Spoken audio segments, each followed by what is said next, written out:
Bem-vindos ao Debate, o nosso espaço de análise rigorosa e exploração de múltiplas perspectivas sobre ideias complexas. E bem, para começar hoje, eu quero propor um experimento mental rápido. Se você colocar dois diapasões idênticos em uma mesa e bater em apenas um deles, a física nos mostra algo, assim, absolutamente fascinante. É o fenômeno da ressonância, né? Exatamente. O segundo diapasão, mesmo sem ter sido tocado por absolutamente nada além do ar, ele começa a vibrar exatamente na mesma frequência. E isso é uma transferência de energia que é invisível, silenciosa, mas que tem um impacto físico e real na matéria. E o que é assustadoramente curioso sobre isso é que se você colocar, sei lá, dezenas desses diapasões diferentes numa mesma sala, o som da maioria vai se amplificar gradativamente, até dominar o ambiente por completo. E tem um detalhe crucial aí que a gente não pode esquecer de jeito nenhum. Notas. Pois é, qualquer frequência diferente que tente soar ali, vai ser literalmente engolida por esse ruído esmagador. Não tem espaço nenhum para uma nota solitária. E essa imagem de ressonância coletiva é justamente o coração da nossa discussão hoje, baseada no conceito de egrégora, conforme explorado profundamente no material dos Pensamentos Marco-Aurelianos. O texto que a gente está analisando tira a egrégora daquele campo do misticismo abstrato? Sim, tira totalmente dessa caixa esotérica. Exato, ele foca na raiz grega da palavra, o egrégoro, que é basicamente a força gerada pelo somatório de energias. Então, a gente está falando de uma dinâmica invisível que surge quando pessoas compartilham pensamentos alinhados em um mesmo propósito. Tipo, isso afeta a cultura de uma startup, o clima de um clube, a direção de partidos políticos e, claro, a própria estrutura da nossa sociedade. E é aí que o material nos provoca de um jeito muito incômodo, na minha opinião. Porque ele estabelece que, absolutamente todo grupo humano tem a sua própria egrégora. Então, a questão central que nós precisamos destrinchar aqui hoje é bem clara. Qual seria a sua formulação para ela? Seria o seguinte, essa egrégora é fundamentalmente uma ferramenta, um mecanismo de empoderamento individual através do nosso alinhamento consciente. Ou, pela sua própria natureza estrutural, ela atua primariamente como uma armadilha, sabe? Uma gaiola que corrói o senso crítico e a agência de quem faz parte dela. Eu vou focar em mostrar que o ensaio revela uma dinâmica que é intrinsecamente opressiva. Certo. Bom, eu represento a outra ponta dessa discussão. A minha leitura, me baseando nas premissas diretas do texto, é que a egrégora atua como um amplificador que é essencialmente neutro. Ela é uma ferramenta que capacita as pessoas, que o autor chama, muito apropriadamente, de vetores, a moldar a realidade de forma positiva por meio de escolhas éticas conscientes. A agência humana continua no volante. Mas o texto demonstra, na minha visão, que as egrégoras tendem quase que inevitavelmente à irracionalidade coletiva, forçando a conformidade, sabe? Através da coerção pelo medo e do silenciamento sistemático de qualquer dissidência. Então, vamos colocar as cartas na mesa de uma vez. A minha posição se apoia numa afirmação bem categórica do autor de que as egrégoras não são boas nem más por natureza ou por essência. O conceito inteiro, no fim das contas, orbita a responsabilidade individual. Mas como a gente isola o indivíduo nisso? A questão é que a gente não isola. A biologia e a psicologia nos mostram que a mente humana simplesmente não funciona no vácuo, né? Nós não somos processadores isolados. A mente reverbera, ela ecoa o ambiente. O material argumenta que, quando a gente se agrupa de forma positiva, nós geramos uma motivação quase instantânea. Ok. O ser humano não é um passageiro passivo no banco de trás sendo levado pela inércia do grupo. Ele é o vetor. Ele é a seta direcional dessa energia. A ressonância não anula o indivíduo. Ela o eleva e amplifica o alcance das suas ações. Desde que, claro, ele escolha o agrupamento com base em princípios sólidos. Olha, é uma leitura super inspiradora, sem dúvida. Mas essa ideia de neutralidade, para mim, simplesmente não desce. Deixa eu te explicar o porquê analisando os mecanismos reais que o texto traz. Fique à vontade. A promessa de que a egrégora é só um alto-falante neutro, ela desmorona quando você olha para a mecânica de coerção que o próprio autor descreve. Ele diz, sem minhas palavras, que se um membro de uma egrégora discordar da maioria, será, de alguma forma, silenciado ou expurgado. Sim, ele usa essas palavras. Exato. E um sistema que funciona como um sistema imunológico intolerante, que ataca ativamente a individualidade de quem sai do tom, isso não é neutro. O texto vai além e aponta que os frágeis se sentem acuados e tendem a aderir por medo. A partir do momento em que a egrégora ganha massa crítica, a força coletiva se torna, e aqui eu cito diretamente, mais irracional que o indivíduo. O medo da exclusão dissolve qualquer agência que você achava que tinha. Mas veja bem, o que você está carimbando como autoritarismo ou coerção é apenas a física da ressonância operando nas interações humanas. É uma lei natural. Pense na égora como a acústica de uma sala de concertos de primeiríssima linha. Tá, uma sala de concertos. Isso. A arquitetura da sala em si não tem bússola moral. Ela não liga se a orquestra está tocando uma sinfonia do Beethoven ou se estão arrastando móveis pesados no palco, entende? Ela apenas reverbera e amplifica. Se os músicos entram em sintonia, a sala torna aquele som sublime. Se tocarem um ruído caótico, a sala vai amplificar o caos. Certo, a sala é passiva. Exatamente. O poder continua na decisão dos músicos de sentarem ali e tocarem juntos a partitura certa.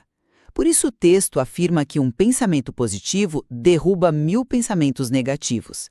A chave está no domínio da acústica, não em temer a sala de concertos. A sua analogia da sala de concerto é brilhante na teoria, confesso, mas ela ignora um detalhe brutal de como a psicologia de grupos opera na vida real. Uma sala de concerto física não expulsa o trompetista se ele errar a nota. Ah, mas espera, pensa comigo. A acústica de tijolo e madeira não tem uma agenda punitiva, mas a egrégora humana tem. Você diz que ela só reverbera, mas o texto fala explicitamente em silenciar e expurgar. Essa exigência de conformidade não é um mero eco sonoro.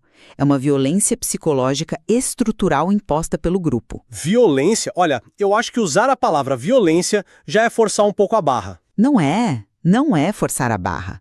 Pense no mecanismo psicológico do pertencimento. Nós somos seres profundamente sociais, né? Evolutivamente falando, ser excluído da tribo lá na savana significava morte. A egrégora hackeia esse instinto. Entendi o ângulo. O extremismo, como o próprio autor nota ao falar do surgimento de grupos radicais, não é um acidente de percurso. É o subproduto lógico de um ecossistema onde discordar é sinônimo de exílio social. E voltando à sua metáfora numa orquestra real, existe um maestro com a batuta coordenando os músicos, certo? Certo. Quem é o maestro da egrégora? Geralmente não é a razão coletiva. São os instintos mais básicos da massa. A sua sala de concertos, na prática, tranca as portas por dentro e diz para todo mundo toque exatamente no nosso ritmo ou sofra as consequências. Mas a rejeição à dissonância é a ferramenta de preservação de propósito mais básica de qualquer grupo. Imagina o seguinte se você tem uma egrégora formada, digamos dentro de uma ONG para curar e acolher pessoas vulneráveis. E alguém entra nesse grupo vibrando egoísmo ou agressividade. Ok, um elemento tóxico. Isso. O expurgo dessa pessoa não é uma falha moral da egrégora. É a manutenção do propósito que uniu todo mundo ali em primeiro lugar. O texto é bem claro sobre isso. Ele diz: se uma egrégora é gerada por sentimentos de revolta e ódio, será ecoada pela energia do mesmo calibre. A lei do retorno é clara. Tá, mas você está presumindo que a egrégora original é sempre a correta. O ponto é que o grupo rejeitar más ideias é um mecanismo de defesa saudável, não uma opressão totalitária. A expulsão do membro dissonante é o que garante que a sala de concertos não vire uma cacofonia insuportável. Isso assumindo que o indivíduo tem a lucidez constante para avaliar objetivamente a egrégora enquanto ele mesmo está imerso nela. O que nos leva a um ponto crítico, de como isso funciona hoje. Como a sua sala de concertos neutra sobrevive ao choque de frente com a era dos algoritmos. Bom, a tecnologia acelera isso, claro. Acelera e distorce. Porque numa sala física, a parede é neutra, como você disse. Mas na internet, a sala em si tem uma agenda clara para te manter com raiva e engajado. O autor menciona o efeito redes sociais diretamente. Ele alerta que quando a egrégora é alimentada por desinformação e viés de confirmação no digital, ela vira um campo denso que aprisiona o pensamento. Aprisiona no sentido de fechar o horizonte da pessoa, sim. As famosas bolhas que a gente vê o tempo todo. Mais fundo que isso, ele fala em subserviência intelectual. Vamos olhar para como isso acontece na prática. O algoritmo das plataformas funciona injetando dopamina a cada validação do grupo e amplificando a indignação. É um modelo de negócio baseado na emoção. Exatamente. Ele age como um esteroide artificial na egrégora, fazendo com que ideias viralizem, como o texto frisa muito bem, com força desproporcional à sua lógica. A lógica se torna irrelevante ali dentro. Só o que sobra é o peso avassalador da maioria. E a pressão social? Quantas vezes você que está nos ouvindo agora estava com o celular na mão e apagou um comentário super sensato no Twitter ou preferiu não responder aquela loucura no grupo da família? Não porque você achava que estava errado, mas porque você simplesmente não tinha energia mental para enfrentar a egrégora daquele grupo. Pois é, todo mundo que tem internet já sentiu esse peso. É o custo real de discordar. Exatamente. O peso emocional é desenhado para ser insustentável. Então, quando o autor conclui recomendando que a gente deve pesquisar a exaustão sobre as ações e o impacto da egrégora em que estamos entrando, sejamos francos, pesquisar a exaustão e checar cada viés é um luxo cognitivo impossível para a vasta maioria das pessoas. Você acha impossível? É. As pessoas já estão sobrecarregadas com a vida real e estão sendo bombardeadas pela força desses grupos virtuais. O coletivo, amparado pela tecnologia de bilhões de dólares, esmaga a vigilância solitária. A subserviência intelectual não acontece porque as pessoas decidem de propósito ser ignorantes. Acontece porque nadar contra a corrente da egrégora gasta tanta caloria mental que a pessoa simplesmente desiste. É uma assimetria de poder muito brutal. Olha, eu concordo com você que o esforço cognitivo exigido hoje é monumental. Isso é inegável. Mas se a gente assumir que a escravidão mental é um destino, inescapável dentro dessas dinâmicas, a gente está caindo num determinismo super cínico que o próprio texto rejeita abertamente. Determinismo cínico? Sim. Se o campo digital nos aprisiona de forma tão absoluta, se a gente é apenas fantoche de algoritmo, como o próprio autor poderia exigir lá na conclusão, que sejamos prudentes, conscientes e inteligentes com aquilo que consumimos e compartilhamos. Talvez ele esteja apelando para um idealismo que a própria mecânica que ele descreveu impossibilita na prática. É uma contradição do texto. Eu vejo bem diferente. O fato dele descrever as engrenagens de avisar que ideias viralizam desproporcionalmente, que o medo atua como cimento do grupo, isso serve justamente para nos acordar. Pensa no seguinte. Diga. O simples fato de que eu e você estamos aqui hoje, conseguindo isolar esse fenômeno, debater os mecanismos de silenciamento dele, e o fato de que quem está ouvindo consegue reconhecer perfeitamente essa dinâmica tóxica do grupo, da família ou lá do escritório, isso prova de forma irrefutável que a nossa capacidade crítica não está morta. Tá, capacidade crítica existe. Ela sobrevive e ela transcende a irracionalidade do grupo. A gente consegue enxergar as cordas que tentam nos manipular o tempo todo. E, bem, quem vê a corda pode desviar dela, não acha? Enxergar as cordas e ter a força política, social e emocional para cortá-las no seu dia a dia são coisas completamente diferentes. Especialmente quando a moralidade do grupo muda debaixo dos seus pés sem você perceber. Já que você fala de capacidade crítica e de bússola moral do indivíduo, a gente tem que encarar a citação mais incômoda de todo ensaio. Você diz a frase do Richelieu? Essa mesma. O texto traz aquela velha máxima do cardeal Richelieu: ser ou não ser um traidor é uma questão de datas. Para mim, essa é a pá de cal na ilusão de que a gente domina a egrégora.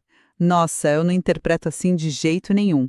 Mas me explique o seu ponto. Ao usar essa citação, o texto assume que as egrégoras são perigosamente instáveis e, pior ainda, moralmente relativas. O autor explica que da mesma energia coletiva surgem líderes para uns e bandidos para outros. Basicamente, o que ele está dizendo é que a moralidade da massa é um alvo móvel. A percepção da massa muda, isso é fato histórico. Muda e pune. O que dá like hoje resulta em demissão ou cancelamento amanhã. Imagine um cenário super concreto. Um funcionário que denuncia um esquema de assédio estrutural dentro de uma corporação bem fechada. Um whistleblower. Isso.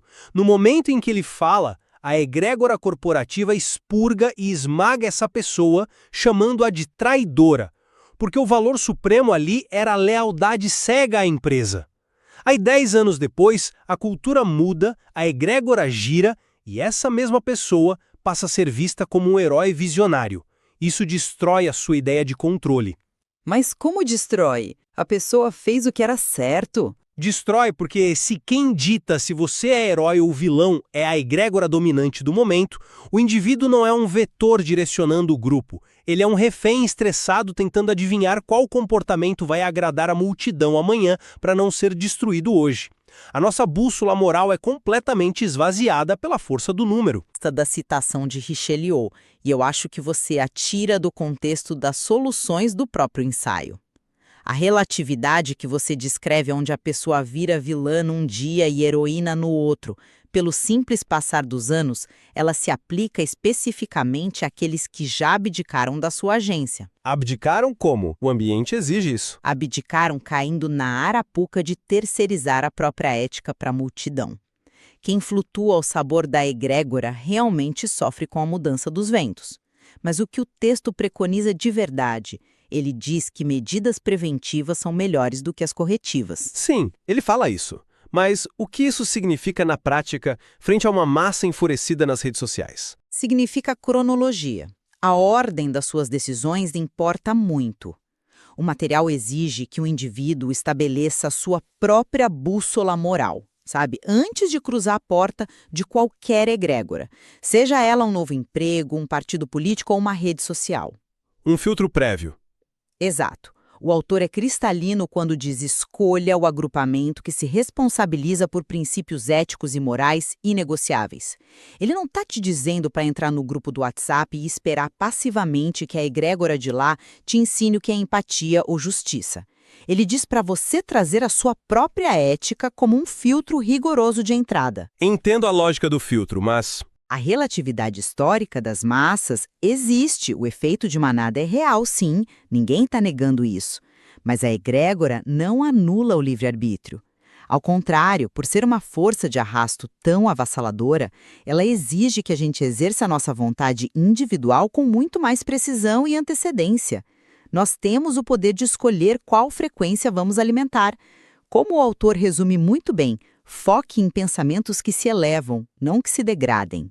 Olha, a ideia de usar a sua ética como um filtro na porta de entrada, ela faz todo sentido numa teoria onde você preenche um formulário formal para participar de uma egrégora. Mas a gente sabe que na biologia e na psicologia não é assim que a banda toca. Como assim? A ressonância atua quase inteiramente no nosso subconsciente. O texto abre justamente com uma pergunta que escancara isso, o que estamos alimentando sem perceber. Essa força invisível que molda os nossos preconceitos e os nossos medos não te manda um convite por e-mail pedindo permissão para entrar na sua cabeça. É sutil de fato. E tem um complicador gigante aí que o autor joga como um alerta muito grave. Ele pergunta, será que uma egrégora voltada única e exclusivamente para gerar forças positivas agradaria aos interesses de quem vive da exploração do incauto? Ele está falando dos manipuladores, quem ganha dinheiro com a divisão. Perfeitamente. Ele expõe a realidade crua de que existem agentes mal intencionados, desde políticos até corporações de tecnologia, atuando ativamente para recalibrar a frequência da sua egrégora para o medo e para o conflito, porque isso dá muito lucro e dá poder. Concordo. A polarização engaja. Então, a sua bússola oral, por mais firme que você ache que seja, ela está sendo sutilmente desmagnetizada pelo campo eletromagnético ao seu redor, sabe? Muito antes de você notar que precisa usar aquele seu filtro preventivo. A egrégora tem um efeito tipo aquele do sapo na panela de água fervendo devagar. É uma imagem forte. Mas é real. A promessa de que você pode entrar, ser o tal vetor de luz e não ser corrompido, soa muito ingênua quando confrontada com a arquitetura real do silenciamento e do aprisionamento de pensamento que o próprio texto tão bem catalogou. Em última análise, a egrégora frequentemente distorce a lente através da qual as massas enxergam a realidade. E olha, é quase impossível combater algo que define os parâmetros do que você acha que é real. Mas eu diria que é justamente porque o autor reconhece esses manipuladores lucrando com a divisão que ele coloca essas mecânicas sobre os holofotes. E acho que isso já nos leva diretamente à síntese de onde estamos nesse debate hoje. Da minha perspectiva, e me mantendo fiel às conclusões do texto, eu vejo que o ensaio em Pensamentos Marco-Aurelianos mapeia, sim, os perigos profundos dessa perda de individualidade, da coerção psicológica que você destacou também. Sim, os perigos estão lá, explícitos. Mas, no fundo, ele nos entrega um roteiro super pragmático de emancipação. Ao tirar o conceito de egrégora daquela esfera puramente mística e trazê-lo para o campo lógico da ressonância de atitudes e pensamentos, ele meio que nos dá um mapa da mina, sabe? O mapa para sair da armadilha. Exatamente. Ao assumirmos conscientemente o nosso papel inegociável de vetores, de geradores primários dessa energia, nós podemos usar essa mesma física de grupo para construir confiança, solidariedade e progresso. A mesma dinâmica estrutural que ergue essas câmaras de eco destrutivas que você mencionou é a dinâmica que, quando abastecida por indivíduos eticamente ancorados e exaustivamente deliberados em suas escolhas, constrói a fundação das coisas mais incríveis da nossa civilização. Nós não somos folhas soltas no vento digital, a menos que a gente escolha ser. É uma visão poderosa, mas, sintetizando o meu lado, o que fica claro para mim não é esse otimismo final, e sim as engrenagens brutais que o texto expõe ao longo do caminho todo. As mecânicas concretas de punição ao discordante, um instinto de adesão covarde pelo medo do isolamento. O medo de sobrar. Pois é. E a facilidade quase, fluida com que a irracionalidade absoluta viraliza, esmagando qualquer lógica. Tudo isso me aponta que a egrégora é, primordialmente, uma estrutura arquitetada para oprimir a individualidade em prol da coesão do bando. A recomendação do autor de que a gente precisa pesquisar a exaustão e manter uma vigilância férrea é essencial, sem dúvida. Mas ela atua quase como uma confissão empírica do quão difícil é não ser engolido por tudo isso. Exige um esforço hercúleo. Muito. A egrégora impõe a sua própria gravidade massiva. E no nosso mundo altamente conectado, ela opera transformando a maioria esmagadora das pessoas em meras engrenagens de um motor cego, que é alimentado quase que exclusivamente por indignação e extremismo polarizado. A verdade objetiva, muitas vezes, é forçada a ceder lugar ao puro e simples peso do consenso irrefletido. Bom, apesar dessa nossa distinção super clara, tipo, você focando na força esmagadora da estrutura e eu focando na agência intransferível do indivíduo, eu vejo que nós convergimos integralmente em relação ao diagnóstico essencial do ensaio. Com certeza. Ambos concordamos que a mente humana definitivamente não opera isolada num vácuo estéril. Absolutamente. Nisso o ensaio é impecável e nós estamos na mesma página. A ilusão do indivíduo puramente autônomo e totalmente blindado do seu meio, ela cai por terra de vez. E concordamos que as forças coletivas que nós ajudemos a alimentar diariamente, seja, numa roda de conversa, no ambiente corporativo ou nas redes sociais, elas têm um impacto material, biológico e imediato no comportamento de toda a sociedade. A egrégora não é papo esotérico. É a arquitetura social operando na nossa cara. E lidar com isso não aceita amadorismo, né? Exato. Exige um nível extraordinário e contínuo de vigilância cognitiva. Vigilância cognitiva. É o termo perfeito. E para você que está nos acompanhando hoje, nós acreditamos que entender essas correntes invisíveis que pautam, silenciosamente as suas opiniões políticas, os seus desejos de consumo e até os seus medos mais instintivos, isso é talvez a ferramenta de autodefesa intelectual mais urgente do nosso tempo. Com certeza é. Especialmente hoje, quando as arquiteturas digitais são literalmente financiadas e desenhadas para sequestrar a nossa atenção e nos deixar cada vez mais surdos para qualquer voz que não seja o eco da nossa própria bolha. E o ensaio nos pensamentos marco-aurelianos oferece uma camada muito mais espessa de nuances sobre esse atrito constante entre o conforto de pertencer ao grupo e o fardo de ser responsável pelas próprias ideias. Nós apenas arranhamos a superfície desses mecanismos de subserviência e empoderamento aqui hoje. Então o texto direto da fonte vale muito a leitura. Tem muito mais ali para explorar. O convite final que fica para você é usar esse conceito como uma lente para observar a sua própria rotina a partir de hoje. Na próxima vez que aquele sentimento de urgência ou raiva coletiva toma conta do seu grupo no WhatsApp, ou quando você sentir o peso do consenso te pressionando a concordar numa reunião de trabalho, sabe quando os diapasões ao seu redor começarem a zumbir, enchendo o ambiente com uma frequência esmagadora?